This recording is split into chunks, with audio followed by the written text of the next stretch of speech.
L'idée essentielle du début du livre, c'est Nicolas Sarkozy épouse une femme qui est une star, une rock star, et ensuite, ce qu'il veut, c'est polisser son image.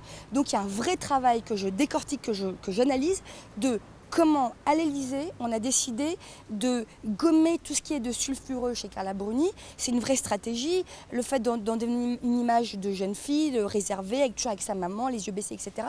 Et du coup, pour rentrer dans cette stratégie-là, tout ce qui peut venir de l'extérieur n'est pas le bienvenu en fait. J'ai découvert une première dame à des années-lumière de l'image qui est reflétée.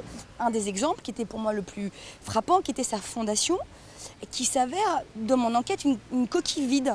Parce que, de fait, elle ne s'implique pas, il n'y a pas de projet, elle devait lutter contre l'illettrisme, etc.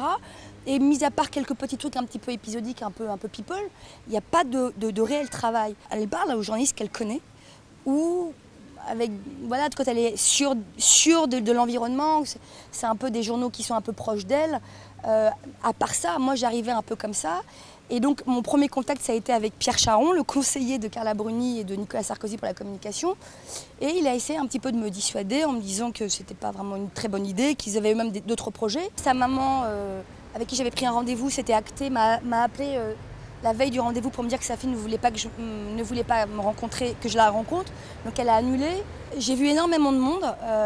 Dans mon enquête, quasiment toutes les interviews que j'ai eues, que ce soit Jack Lang, Christian Lacroix, tous les gens sont cités et sont en note de bas de page. Les gens n'ont pas pensé demander la permission de parler. Et ceux qui ont demandé la permission, elle leur a dit non.